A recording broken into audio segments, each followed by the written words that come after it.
헌법재판소가 한덕수 국무총리에 대한 탄핵안을 기각했습니다. 계엄 사태와 관련해서 탄핵 소추되거나 기소된 고위공직자 중 사법적 판단을 받은 첫 사례인데요. 관련 내용 임주혜 변호사와 자세히 짚어보겠습니다. 안녕하십니까? 네, 안녕하세요. 네, 오늘 헌법재판소가 한 총리에 대한 탄핵소추를 기각했는데 재판관 8명이 다양한 의견을 냈습니다. 우선 5명이 기각 의견을 내서 기각이 됐고요. 1명이 인용, 또 2명은 각하 의견을 내기도 했습니다. 재판관들 사이에서도 의견이 사실상 엇갈린 셈이지만 어쨌든 결론은 기각으로 나왔고요. 우선 오늘 이 판결의 의미 총평을 하신다면요? 일단 오늘 판결로 인해서 한덕수 총리가 복귀했다는 것이 가장 큰 의미라고 봅니다. 결국 탄핵이 인용이 되려면 6인이 탄핵에 찬성을 해야 되는데 그 의결 정족수에 미치지 못했기 때문에 탄핵은 기각이 되었습니다. 이 탄핵 기각 판결이 내려진 즉시 한덕수 총리가 다시 대통령 권한대행으로 복귀하게 되었다. 이것이 사실 가장 큰 의미라고 봅니다. 하지만 오늘 있었던 이 판결을 보자면요. 전원 일치된 의견이 내려지지 않았습니다. 앞서 설명 주신 것처럼 5인은 기각 의견, 그리고 1인이 인용 의견, 그리고 2인이 각하 의견 이렇게 이 결론을 내는 데 있어서 도달하는 그 과정에 차이를 보였었거든요. 그렇다면은 이 윤석열 대통령의 탄핵 심판과 직접적으로 연관관계는 갖는다고 보기 어렵겠지만 아마도 지금 선고가 이렇게 늦어지고 있는 것이 재판관들 내부적으로 의견의 일치가 좀 되지 않고 있는 것 아닌가 이런 추측을 가능하게 하는 판결이었습니다. 내용을 좀 더 살펴보면 비상계엄 선포와 내란 행위에 관련해서는 위헌 위법성이 있는 걸로 볼 수 없다고 했고요. 헌법재판관 후보자 임명 보류에 대해서는 헌법상 구체적인 자기 의무를 위반은 했지만 파면시킬 정도까지는 아니라는 얘기가 있었는데 그러면서도 정계선 재판관은 유일하게 중대성 요건도 충족했다고 다른 의견을 냈고요.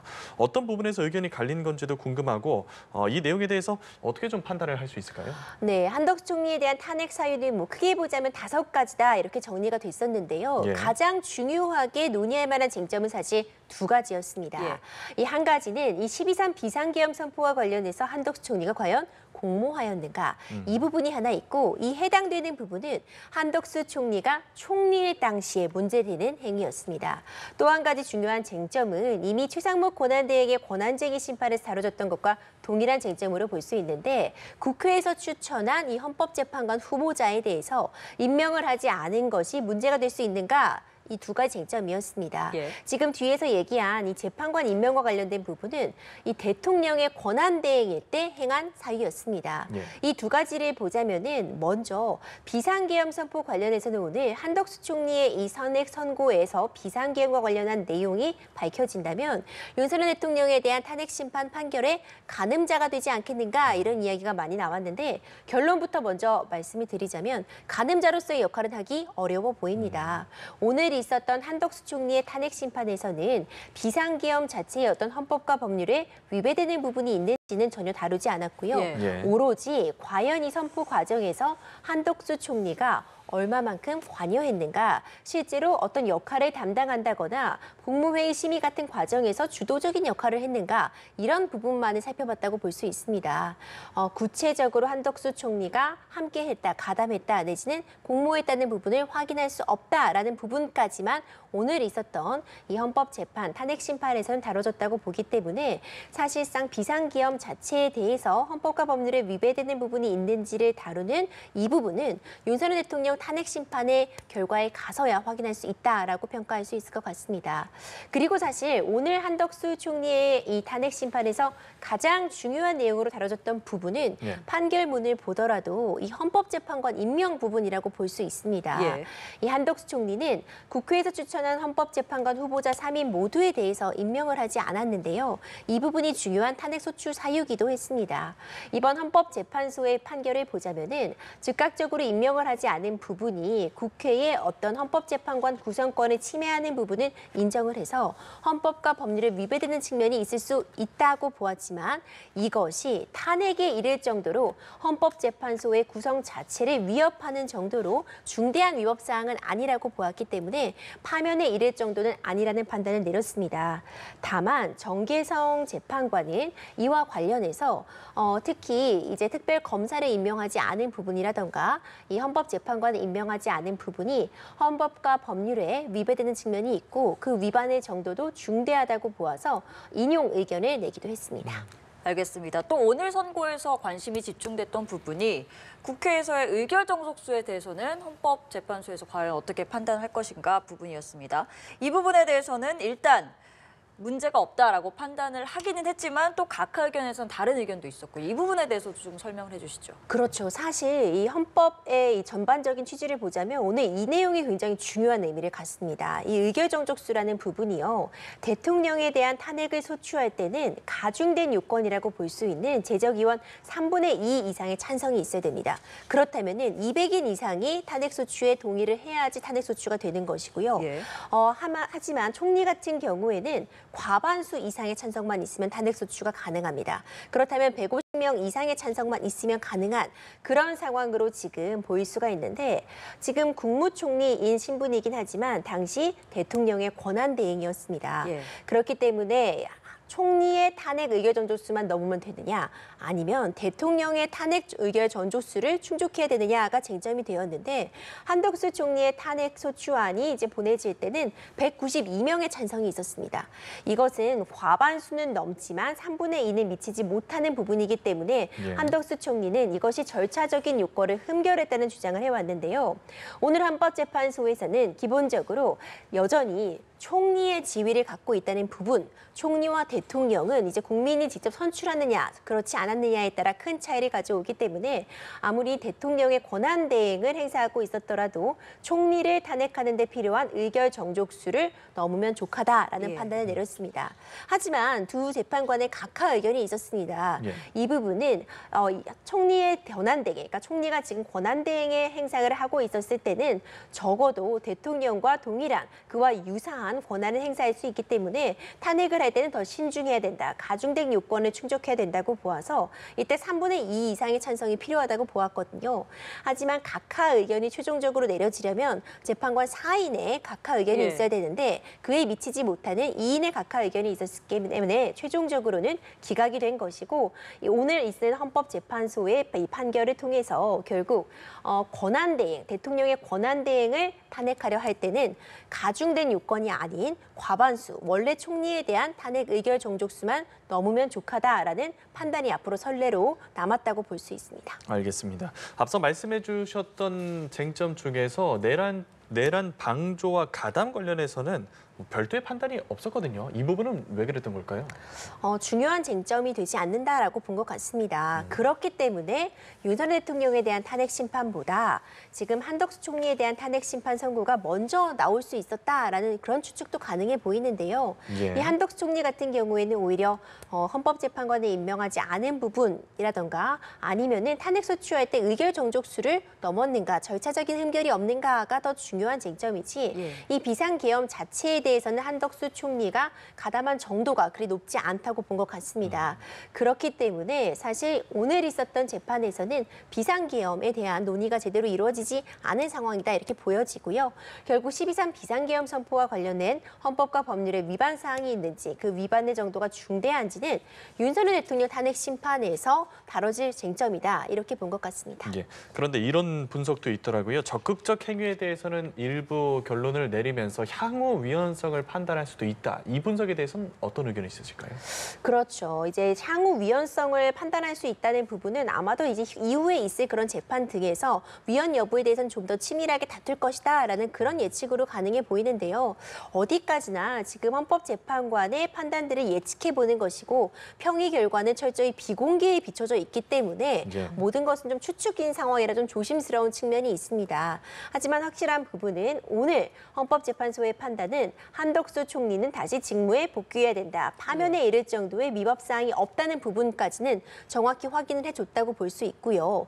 물론 이 12.3 비상계엄 선포와 관련해서는 정확하게 판단을 내린 바가 없기 때문에 이 부분은 추후에 윤석열 대통령의 탄핵 심판에서 충분히 다퉈질 것이다. 이렇게 평가할 수 있겠습니다. 알겠습니다. 지금 설명을 해주신 것처럼 사실 오늘 선고 결과를 통해서 향후에 윤 대통령에 대한 탄핵 심판 선고 결과도 조금 예측을 해볼 수 있지 않겠느냐 했지만 그 부분에 대한 어떤 구체적인 판결은 사실 제대로 나오지 않았기 때문에 일단은 윤 대통령 선고까지 기다려봐야 하는 상황인 것 같은데 그러니까 한 총리는 뭐 내란 비상계엄 사태에 대해서 어느 정도로 가담했느냐 혹은 뭐 어느 정도로 그것을 방조했느냐의 의미를 가졌던 것 같거든요.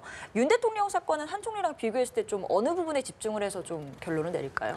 윤 전 대통령 사건 같은 경우에는 이 12.3 비상계엄 선포 자체의 그 과정에 있어서 절차적으로 문제가 없는지 실체적인 요건 부분에 문제가 없는지 이런 부분을 요소마다 시간 순서별로 굉장히 꼼꼼히 따져볼 것 같습니다.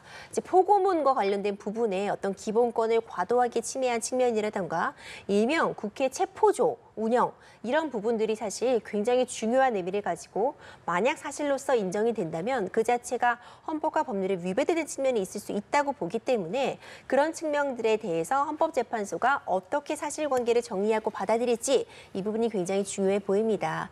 또 이렇게 고민이 길어지는 평의가 길어지는 이유 중에 하나로 꼽을 수 있는 만한 것이 우리가 헌법재판 변론 과정에서 일부 증언, 이 증인들의 어떤 증언 과정에서 신빙성이 좀 떨어지는 그런 모습들을 확인할 수 있었습니다. 예. 이전에 수사기관에서 했던 진술과 증언이 일부 차이가 보이는 부분이라던가 이후에 이제 여러 가지 언론 매체들을 통해 나오는 이야기와 좀 증언이 좀 달라지는 그런 모습들, 이런 부분들의 신빙성을 어떻게 확인할지 이런 부분도 아마 헌법재판소에서 좀 고심을 하고 있지 않을까 싶습니다. 알겠습니다.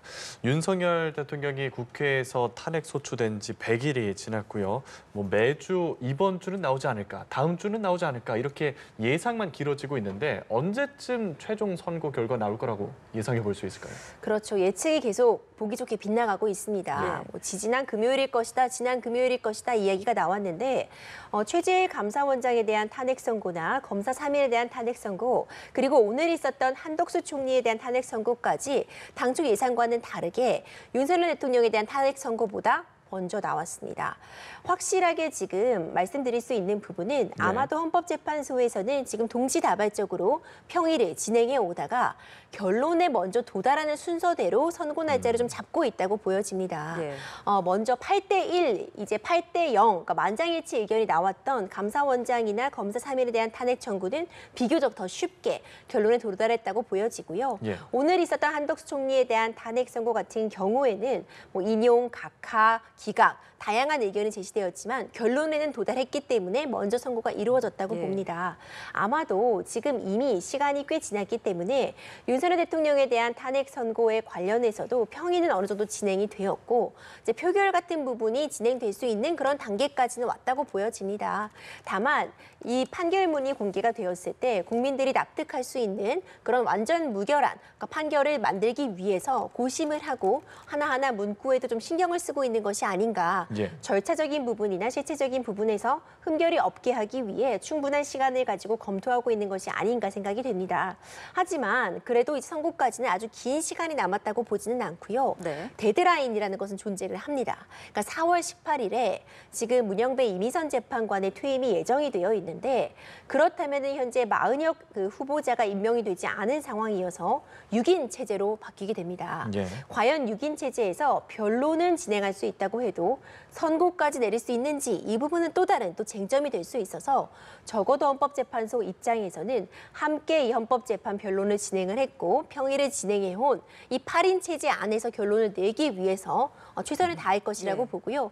그렇다면 4월 18일을 넘기지 않겠지만 어느 정도 시간은 좀 들이면서 좀 꼼꼼하게 마지막 작업을 지금 하고 있는 게 아닌가. 머지않은 기간에 그래도 판결 선고는 내려지리라고 봅니다. 예. 그러면 그 4월 데드라인이라는 게 그 안에는 판결이 나겠다라는 의미겠지만 또 바꿔 말하면 그때까지는 늦어져도 무방하다라는 의미로 해석도 되는데 그러면 이제 3월도 얼마 안 남았거든요. 4월 초순에서 혹은 18일 전 중순까지 넘어갈 가능성은 얼마나 높을까요?